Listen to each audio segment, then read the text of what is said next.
यह कहानी है एक ऐसे छोटे से गांव से जहां पर लड़की का जन्म होना किसी अभिशाप से कम नहीं माना जाता।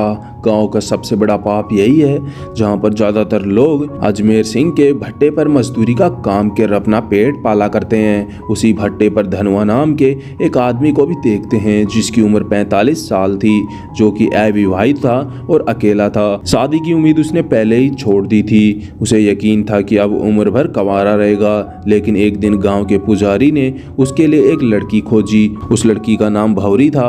उम्र करीब 21 से 22 साल थी। गांव के लोग कहते हैं कि वह काफी मनहूस है। उसकी वजह से उसके पहले 3 पतियों की मौत हो चुकी है। शादी के दिन ही पहले दूल्हा मौत के मुंह में चला गया, उसके बाद वह दूसरा मंडप में खत्म हो गया और तीसरा तो घोड़े के ऊपर से ही मर गया। भौरी की शादी में आए 5 खास लोगों की असली कहानी खोलते हैं। पहले तो हम चौधरी अजमेर सिंह को देखते हैं, जो कि गांव का जमींदार और रोजगार दाता था। जहां उसका मैनेजर सौरभ, जो पहले मजदूर था लेकिन अब चौधरी का खास आदमी और गुंडा बन चुका है। मजदूरों से हफ्ता वसूल करना और उन पर दबंगगिरी दिखाना वही उसका काम था।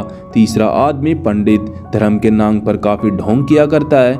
तंत्र मंत्र के बदले में वह औरतों की इज्जत के साथ खेला करता है और यही उसका असली चरित्र होता है। चौथा जो कि दुकानदार था, वह उधार के बदले में औरतों के जिस्म के साथ खेला करता है। और 5वां सबसे खतरनाक जो कि गांव का डॉक्टर था, जिसे लोग भगवान के रूप में मानते थे, जो कि इंसानियत को सबसे बड़ा धोखा देता है। भौरी की शादी में चौधरी के 2 छोटे भाई दया और गोपाल भी आए होते हैं। दोनों ने अपने बड़े भाई पर काफी गुस्सा निकाल रहे थे, क्योंकि अपने धनुआ की शादी में इतनी जवान और खूबसूरत लड़की कैसे आ सकती है। दोनों गांव के छठे बदमाश थे। गांव में शायद कोई ऐसी लड़की बची हो, उसकी गंदी नजर ना पड़ी हो। शादी वाले दिन जब पूरा गांव दावत में मस्त था, उसी रात चौधरी के दोनों भाई ने यह किया जिसने किसी ने कल्पना नहीं की थी। गांव की एक अमानसिक लड़की को बस्ती से उठाकर उसे जंगल में ले जाते हैं, उसके साथ दरिंदगी से सारी हदें पार कर देते हैं और उसके बाद वे सोचते हैं कि इसने सब कुछ सच बता दिया तो काफ़ी बुरा होगा, इसीलिए वे उसे बेरहमी से मारकर उसकी लाश को नदी में फेंक देते हैं। उन्हें लगा कि मामला एकदम ठंडा रहेगा, लेकिन अब की बार उनके साथ कुछ ऐसा हुआ जहां कुकर्म की सारी सीमा पार हो गई थी। इस हत्या में भी गांव के लोग सन्न रह गए। पुलिस इंस्पेक्टर, जो कि चौधरी से पुरानी दुश्मनी थी, वह जानते ही अगले दिन चौधरी अपने भाइयों को पश्चाताप कराने के लिए मंदिर में ले जाता है। तभी इंस्पेक्टर वहीं पर आकर रेड पटक देता है। गांव के सामने चौधरी के भाइयों को पकड़ लिया जाता है। चौधरी बीच बचाव में वहां आकर इंस्पेक्टर से गुस्सा करता है। तभी वह उसे जोरदार तमाचा मारता है और पूरा मंदिर गूंज उठता है। इंस्पेक्टर गरजते हुए उन्हें कहता है कि अगर तुम्हारी औकात है तो तुम इसे छुड़ा कर दिखाओ, लेकिन इस बार तुम्हारे भाइयों को जमानत नहीं मिलेगी। इस बार कानून की पकड़ में कोई नहीं बच पाएगा। भले ही अपने पास सीधे सबूत ना थे, मगर उसे यकीन था कि डीएनए टेस्ट से सच का उजागर हो जाएगा।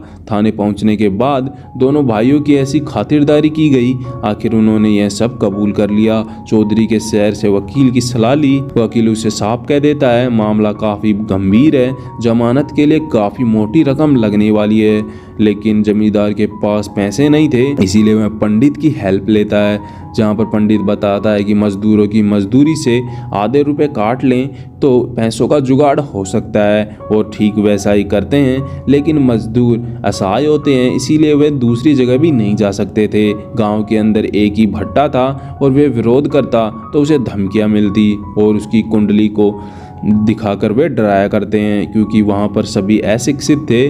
गरीब मजदूरों की हालत बद से बदतर हो गई। बुधवार नाम का एक मजदूर अपने बीमार बेटे की दवा तक नहीं खरीद पाया। आखिर में उसकी पत्नी मालती को बेटे के इलाज के लिए गांव के डॉक्टर के साथ इंटीमेट होना पड़ता है। अगले दिन धनुआ खुद ही अपनी बकाया मजदूर मांगने चौधरी के पास गया। चौधरी ने भैया इसे कहा पैसे चाहिए तो अपनी औरत को भेज देना, मजदूरी पूरी मिल जाएगी। धनुआ धनुआ यह सुनकर भड़क उठा। उसे बोलता है कि 7 दिन की मजदूरी काट लेना और अपनी बीवी को मेरे पास सोने के लिए भेज देना। चौधरी इस बात पर आग बबूला हुआ और अपने लठैरों से उसे पिटवा देता है। इसके बाद डॉक्टर उसे पट्टियां करता है और जांच के बहाने उसे वसूली की फिराक में रहता है। घर के खाने तक के पैसे नहीं थे। तभी हम देखते हैं कि बुधवार की पत्नी स्कूल जाने वाले बच्चों को लेकर पंडित के पास पहुंचती है। पंडित ने कहा इनका इलाज पूजा पाठ से होगा और फिर रात को तुम्हें अकेले आना होगा। यह बात जब अपने पति को बताती है तो वह उसे समझाता है कि अगर पूजा से बीमारी ठीक होने लगी तो दुनिया में डॉक्टर की जरूरत ही नहीं थी। पंडित के दिमाग में गंदगी भरी है और वह उसका इरादा समझ चुका था। तो वह कहता है कि बच्चे अपने आप ठीक हो जाएंगे। उस रात पुजारी देर तक मंदिर में इंतजार करता रहा। गांव के लाला ने यह देखकर पंडित का मजाक उड़ाया। पंडित तिलमिला उठा था। यह सुनकर डॉक्टर ठंडी सांस भरते हुए कहता है चिंता मत करो, अब मैं देखो क्या करता हूँ। अगले दिन डॉक्टर ने चौधरी की मदद से पंचायत बुला ली थी। पूरे गांव के सामने उन्हें एक मेडिकल रिपोर्ट से बोलता है कि गांव के अंदर महामारी फैलने वाली है और इस बीमारी का कारण धनुआ है। अब यह सुनने के बाद लोग सन्न रह गए। बीमारी का नाम किसी को भी नहीं सुना था, लेकिन रिपोर्ट देखकर सभी को सच मानने लगे। अनपढ़ और अंधविश्वासी गांव के सभी लोग यह बात को मान लेते हैं। चौधरी का झूठ आसानी से सच बन गया। भीड़ में खुशबू होने लगी। नतीजा यही निकला, धनुआ को गांव से बाहर निकाल दिया गया। बेचारा धनुआ गांव के बाहर टूटी फूटी झोंपड़ी बनाकर रहने लगा। भौरी को भी वह खुद से दूर कर देता है ताकि यह बीमारी उसे ना हो जाए। भौरी अकेली पड़ गई। अब उसने जीना और भी मुश्किल हो गया। काम की तलाश में उसने चौधरी के भट्टे का रुख किया और जहां पर वह देखती है सभी मजदूर और लठेतों की नजर भी उसके जिस्म के ऊपर ही रहा करती है। इस दौरान मुंबई से एक जवान लड़का गांव आता है मजदूरों की हालत पर डॉक्यूमेंट्री करने। उसकी देखभाल का जिम्मा भौरी को दिया गया। खाना पकाना, साफ सफाई और शूटिंग पूरी होने तक की। मूसलाधार बारिश होने लगी। लड़के को छोड़ने जाते वक्त दोनों रास्ते में भीग गए। अंधेरे में एक दूसरे से लिपट गए। भौरी को लगा कि इस पल को किसी ने नहीं देखा। सोरेन के आदमी ने यह सब देख लिया था। अगले दिन खबर आग की तरफ फैल गई, जिसके अगले दिन लड़के को बुरी तरह पीटा जाता है। पंचायत में भौरी पर आरोप लगाया गया और यह तमाशा देखने में धनुआ भी शामिल था। भौरी पर वह टूट पड़ा और बोला कि तुमने मुझे धोखा दिया है, हमारा कोई रिश्ता नहीं है। भौरी पूरी तरह अकेली पड़ गई, ना पति का सहारा और ना गांव का। दिन रात अपमान झेलने के बाद वह एक रास्ता चुनती है। गांव वाले अब जिस तरफ उसे ढकेल रहे थे वह सामने से उसे एक्सेप्ट कर लेती है और वह अपने चौधरी और उसके चमचों को संदेश भिजवा देती है कि हम वह काम करेगी जिसके लिए उसे तैयार करना चाहते थे, लेकिन उसकी कीमत सामान्य औरतों से 7 गुना होगी। पहले तो किसी को यकीन नहीं था। रकसूरदार बारी बारी से उसके घर पहुंच गए। उसकी बोली लगने लगी। आखिर में जो सबसे मोटी रकम लगाया वही भौरी के साथ इस धंधे के अंदर शुरू हो गया। यहीं से गांव की हवस की भूख की भीड़ टूट पड़ी। अब जहां पर भौरी गांव की सबसे महंगी औरत बन चुकी थी। डॉक्टर से लेकर पुजारी और चौधरी से लेकर मजदूर सभी उसके जिस्म का सौदा करने लग जाते हैं। जो औरत अपने अधिकार के लिए लड़ रही थी अब पूरे गांव की हवस का खिलौना बन चुकी थी। अब यह बात गांव में आम बात हो चुकी थी। भौरी की इज्जत बिक चुकी थी। कोई रोकने टोकने वाला भी नहीं था। इधर चौधरी अपने भाइयों की जमानत के लिए वकील के पीछे भाग दौड़ कर रहा, लेकिन किस्मत को और मंजूर था। पैसे देने के बावजूद भी जज का तबादला हो गया। चौधरी का पैसा डूब गया। वकील ने नया उपाय सुझाया। बसंती की दादी से समझौता कर लो, केस वापस ले लेगी। चौधरी भारी मन से दादी के पास पहुंचा, मगर वहां उसे कुछ ऐसा सा सुनने को मिला, उसकी रूह कांप गई।